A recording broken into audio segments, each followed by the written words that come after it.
Hi friends, कैसे हैं आप सब। एक और बिज़नेस अपडेट करना था आज। दो बिज़नेसेस हैं जिनको मैंने ट्रैक किया है एक्चुअल में पहले, तो उनका थोड़ा सा बिज़नेस अपडेट देना था मुझे। एक्चुअल में छूट गया, अपडेट काफ़ी पहले आया था इनका, तो मैं मिस कर गया हूँ सिचुएशन को, तो थोड़ा सा उसको कवर अप करना चाहता हूँ। दो बिज़नेसेस हैं। पहला बिज़नेस है उज्जीवन स्मॉल फाइनेंस बिज़नेस है, उसके बारे में बात कर लें। तो बेसिकली इनका नंबर काफ़ी पहले आया था। तो अगर देखा जाए टोटल डिपॉज़िट का नंबर कंपनी का या बैंक का, स्मॉल फाइनेंस बैंक है। और मैं आपको ये भी बता दूं कि इन्होंने अप्लाई किया है फॉर अ यूनिवर्सल बैंक, जिसका भी अप्रूवल ड्यू है इनका। तो लेकिन बेसिकली इनका जो टोटल डिपॉज़िट का है नंबर, वो करीब करीब 39,101 करोड़ आया है, जो कि पिछले साल सेम क्वार्टर पे करीब करीब 34,090 करोड़ था। तो वहाँ से ग्रोथ दिख रही है 14.5% की। इनका कासा रेशियो जो है वो पिछले साल सेम क्वार्टर पे 8832 था, इस साल 10,782 है। तो दैट इज़ ऑल्सो न ग्रोथ ऑफ 22%। तो कासा रेशियो भी बढ़ा है इनका, टोटल डिपॉजिट भी बढ़ा है, जो कि अच्छा साइन है। इससे पता चलता है कि इंक्रीमेंटल कैपिटल में जो है वो सरप्लसनेस आ रही है, जिसकी वजह से which will be helped to bank to further provide, basically आगे लोन देने में उनको सुविधा होगी। तो वो रेशियो काफ़ी हेल्पफुल रहेगा इस तरीके से। ऐसा है बिज़नेस का। और अगर ग्रॉस लोन के ग्रोथ की बात देखें तो ग्रॉस लोन में जो इनका ग्रोथ आया है वो करीब करीब देखने में ये आया कि करीब करीब इनका जो ग्रॉस लोन बुक है वो बढ़ी है इनकी करीब, जो देखने में आया 14% से। लेकिन अगर डिसबर्समेंट का नंबर देखें, जो इन्होंने लोन डिसबर्स किया है उसके नंबर को अगर देखें तो 21.7% का लोन बुक का ग्रोथ आया है। बेसिकली डिसबर्समेंट बढ़ गया है बैंक का।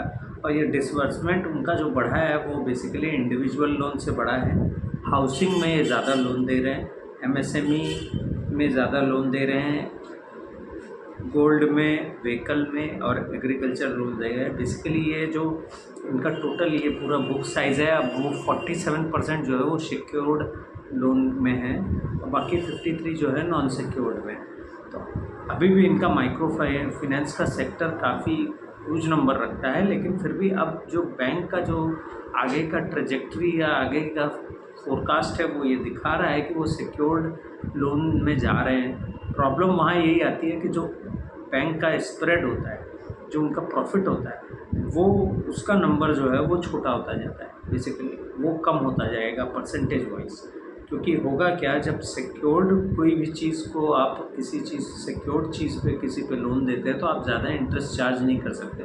जब अनसिक्योर्ड होता है तो आप ज़्यादा इंटरेस्ट रेट चार्ज कर सकते हैं। तो ऐसा कुछ होता है। तो बेसिकली बैंक जो है वो, उसका यही गाइडेंस था कि वो 20% से आसपास से लोन बुक को ग्रोथ करेगी। तो अपडेट में भी वही दिख रहा है, 21-22% का नंबर आ रहा है। तो बेसिकली अब जो है बैंकों की, स्मॉल फाइनेंस बैंकों की जो साइकिल है वो सुधर रही है, वो बेहतर हो रही है, उनका लोन डिसबर्समेंट बेहतर हो रहा है।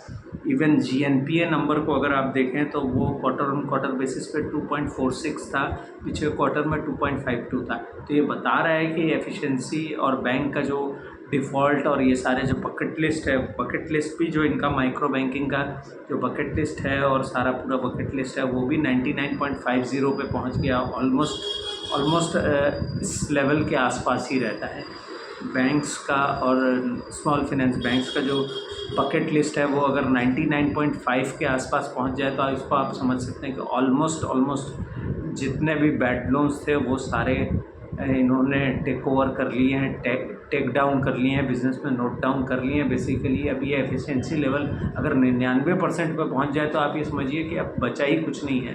वो आधा 1% तो कभी भी कहीं पे भी कुछ भी हो सकता है। तो उसको एफिशिएंसी अब वो अचीव करना मुश्किल होता है। फिर भी बैंकें कई बार अच्छा करती हैं तो 99.8 तक जाता है, जो कि यूजुअली बिज़नेस सेंस में देखने को मिलता है। तो बेसिकली ओवरऑल बिज़नेस अपडेट अच्छा था।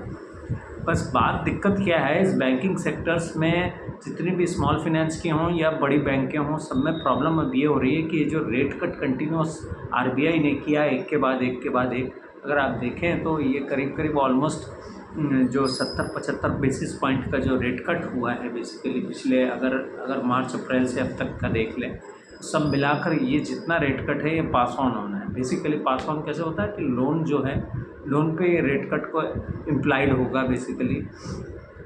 तो सबके लोन की ईएमआई कम हो जाएगी। ईएमआई जब कम होगी तो बैंक की इनकम भी रेवेन्यू वाइज कम होगी। और जो ये एफडी बैंकों में होती है जिन कस्टमर्स की, उसका भी रेट नीचे जाएगा बेसिकली। तो ये आपस में इसको सेट ऑफ होने में बेसिकली रेट कट जो होता है उसके बाद इसको पास ऑन होने में 6 से 8 महीने लग जाते हैं, 1 क्वार्टर से 2 क्वार्टर लग जाते हैं कई बैंकों में। तो कहने का यही मतलब है कि इस सारे का इम्पैक्ट जो एक्सपेक्टेशंस है कि अक्टूबर नवंबर तक जाकर इसका एक्सपेक्टेशंस है कि ये सारा रिज़ल्ट में दिखने लगेगा। बेसिकली आपको ये देखने को मिलेगा कि कॉस्ट जो है बैंकों की वो कम हो जाएगी और इंक्रीमेंटली उसी तरीके से इनका जो रेवेन्यू जैसे कम होगा। इस समय क्या हो रहा है, मार्जिन में हिट हो रहा है बेसिकली, तो ये देखने को मिल रहा है। बिजनेसेस सब ठीक हो गए, तो आगे देखेंगे अब आगे का कैसे क्या अपडेट रहेगा। सेकंड कंपनी है एथर एनर्जी, जिसके बारे में मैंने अपडेट भी किया। बेसिकली अगर आप प्राइस एक्शन को देखें एथर एनर्जी का, तो मैंने जब वीडियो बनाया था तो शायद वो करीब 360-70 के आसपास था, उस रेंज में था, मुझे रिलेटिवली उसी रेंज में था। आज करीब 650 रुपये पे है। तो आई मिस द बस, मैं उसमें इन्वेस्ट करना चाहते थे बेसिकली, लेकिन हो नहीं पाया। मैंने ऑर्डर लगाया लेकिन वो एग्जीक्यूट नहीं हुआ बेसिकली। काइंड ऑफ वो मैं जिस प्राइस पे उसको बाई करना चाहता था ऑन दैट गिवन डे, वो वहाँ तक गया नहीं बेसिकली, वहाँ से वापस आ गया, रिवर्स बैक कर गया। तो ये मिस्ड हो गई बस। लेकिन खैर बैंक इसका एथर एनर्जी जो कि हीरो की कंपनी है, बेसिकली इलेक्ट्रिक व्हीकल के बिज़नेस है इनका जो इस क्वार्टर का अपडेट आया उसमें उन्होंने बताया कि ये 5 लाख गाड़ियाँ बना ली हैं इन्होंने।